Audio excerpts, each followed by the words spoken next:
Sir నేను రేవంత్ రెడ్డి గారిని గాని, ప్రధాని మోడీ గారిని గాని ఒక క్వెషన్ అడగదలుచుకున్నా. కానీ వాళ్ళు మనం అడిగేది వినరు, చెప్పరు. కానీ మీలాంటి మేధావులు ఎందుకంటే మీరు బీసీ కమిషన్ చైర్మన్‌గా చేశారు. ఎప్పటినుంచో బీసీ కమిషన్‌లో మెంబర్‌గా ఉన్నారు. దీని గురించి మీకు పూర్తి పట్టుంది కాబట్టి ఈ క్వెషన్ మిమ్మల్ని అడగదలుచుకున్నా నేను. హ్మ్. మొన్న చూస్తే మనకి పాకిస్తానోళ్ళు పహల్గామ్‌పై అటాక్ చేశారు. చాలామంది హిందువుల్ని పేరడిగి ఇంకా చెప్పాలంటే పచ్చిగా చెప్పాలంటే ప్యాంట్ ఇప్పదీసి చూసి మరీ చంపేశారు.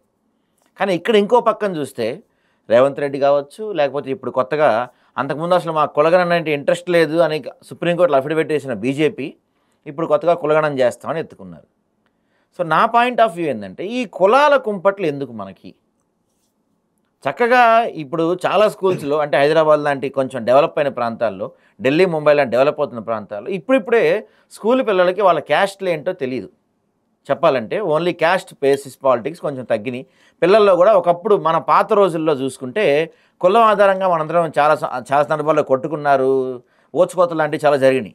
ఇప్పుడిప్పుడే ఈ కులాల కుంపట్లు తగ్గిపోతున్నాయి, మతపరంగా గొడవలు అవుతున్నాయి. లేకపోతే ఈ మన పాశ్చాత్య దేశాలు అమెరికా లాంటి చోట్ల లేకపోతే ఏదైనా ఇప్పుడు డెవలప్ అయిన దేశాల్లో కులాలు ఉండవు. కానీ మన దగ్గర మరోసారి ఇప్పుడు ఈ కులాల రిజర్వేషన్లు, కులాల అంశాలు, ఈ కులాల లెక్కలు తీస్తే మరోసారి దేశంలో కులాల కుంపట్లు రేగవని గ్యారంటీ ఉందంటారా? లేదు, నేను దాన్ని అంగీకరించను. ఎందుకంటే ఈ దేశం అంతా కూడా కులం పునాదుల మీద నిర్మాణమైంది.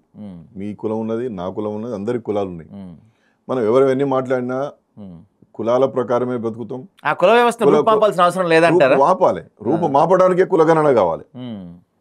నేను ఎట్లా బ్రతుకుతున్నానో మీరు ఎట్లా బ్రతుకుతున్నారు, ఎంతమంది చదువుకున్నారు, ఎంతమంది చదువుకోలేదు, ఎంతమంది ఉద్యోగాలు చేస్తున్నారు, వాళ్ళ జీవన స్థితిగతులు ఏంటి, వాళ్ళ ప్రమాణాలు ఎట్లా ఉన్నాయని తెలుసుకోవాలంటే ఇంటింటికి వెళ్ళి వాళ్ళ యొక్క మొత్తం వివరాలు సేకరించాల్సిన అవసరం ఉంది. అలా సేకరించడం ద్వారా తేలినటువంటి అంశాలను తీసుకొని అనేక అధ్యయనాలు చేసి దాని ప్రకారం ఆ సమస్యలను అడ్రస్ చేసే విధానంగా ముందుకు పోవడానికి కులగణన కావాలి. ఇది ఏనాడో జరగాలి, 1951 నుండే జరగాల్సి ఉండే. కానీ నెహ్రూ గారు నిర్లక్ష్యం చేశారు, ఇందిరాగాంధీ గారు నిర్లక్ష్యం చేశారు, దాని తర్వాత వచ్చినటువంటి అన్ని ప్రభుత్వాలు నిర్లక్ష్యం చేశాయి.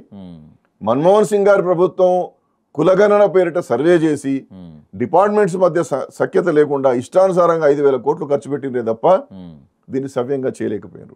అందువల్ల ఇవాళ జనాభా గణన డిపార్ట్మెంట్ ద్వారా చేస్తామని అంటున్నారు. దేశానికి స్వాతంత్రం వచ్చిన తర్వాత మొదటిసారి సెన్సస్ యాక్ట్ ద్వారా చేయబోతున్నారు. మంచి పరిణామం, దీన్ని స్వాగతించాలి. అయితే మీరు ఇందాక అన్నట్టు బీసీలలో ఉన్నోళ్ళు ఉంటారు, ఓసీలలో పేదవాళ్ళు ఉంటారు. మరి ఎలా దీన్ని క్యాలిక్యులేట్ చేయగలుగుతాం మనం? అందుకోసమే ఇవాళ ఎస్సీ ఎస్టీ రిజర్వేషన్లు ఉన్నాయి, బీసీ రిజర్వేషన్లు ఉన్నాయి, ఈడబ్ల్యూఎస్ ఉంది. ఇవాళ అందరికి రిజర్వేషన్లు వచ్చేసి ఎవరే రిజర్వేషన్లు ఇచ్చారు, కానీ జనాభా తమాషా ప్రకారం రావడం లేదు. ఎదిగినటువంటి వాడు ఎదుగుతున్నాడు, ఎదగనటువంటి వాడు ఎదగడం లేదు. ఎదగకపోవడానికి గల కారణాలు ఏంటంటే కులగణన చేయాలి, వాళ్ళ లెక్కలు బయటికి తీయాలి. ఈడబ్ల్యూఎస్ 10% ఉన్నాం, 10% లేకుండానే ఎట్లా 10% పెట్టినామని చెప్పి మా వర్గాలు ప్రశ్నిస్తున్నాయి. వాళ్ళు ఎంతమంది ఉన్నారో అంత ఇవ్వండి, 10 కాబట్టి 15 ఇవ్వండి, అభ్యంతరం లేదు.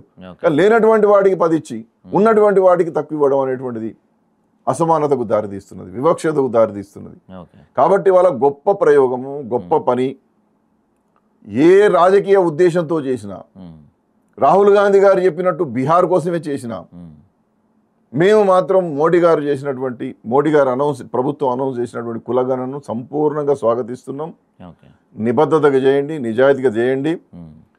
జనాభా గణన చట్టం 1948లో కులము అనేటువంటిది లేదు కాబట్టి కులము అనేటువంటిది చేర్చండి.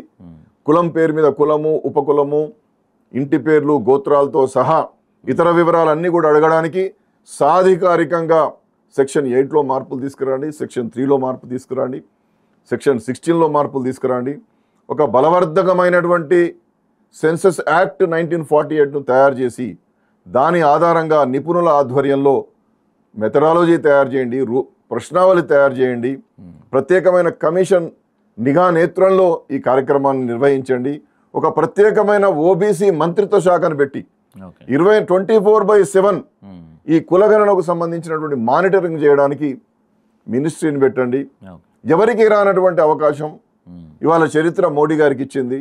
మోడీ గారు కూడా బీసీ వర్గాల నుంచి ఎదిగి ఎన్నోసార్లు 3 సార్లు ముఖ్యమంత్రిగా, 3 సార్లు ప్రధానమంత్రిగా అయి ఇవాళ విశ్వ గురువుగా ఆయన ప్రసిద్ధి పొందినటువంటి నేపథ్యంలో అసమానలతో, వివక్షతతో, అంటరానితనంతో, అణచివేతలతో, సాంఘిక బహిష్కరణలతో ఇప్పటికీ అడుక్కు తినేటటువంటి కులాలు ఈ సమాజంలో ఉండడం, భారతదేశంలో ఉండడం మంచిది కాదు. అందుకోసం గౌరవనీయులైనటువంటి మోడీ గారు, వారి ప్రభుత్వం వికసిత భారత్ను కోరుకున్నది, సబ్కా సాథ్ సబ్కా వికాస్ను కోరుకుంటున్నది. కాబట్టి మీరు బలవర్ధకమైనటువంటి సెన్సస్ యాక్ట్ ద్వారా, సెన్సస్ డిపార్ట్మెంట్ ద్వారా ప్రత్యేకమైన ఓబీసీ మంత్రిత్వ శాఖను ఏర్పాటు చేసి ఈ కులగణన చేపట్టాలని చెప్పి నేను వినమ్రంగా కేంద్ర ప్రభుత్వానికి మనం చేస్తా ఉన్నాను.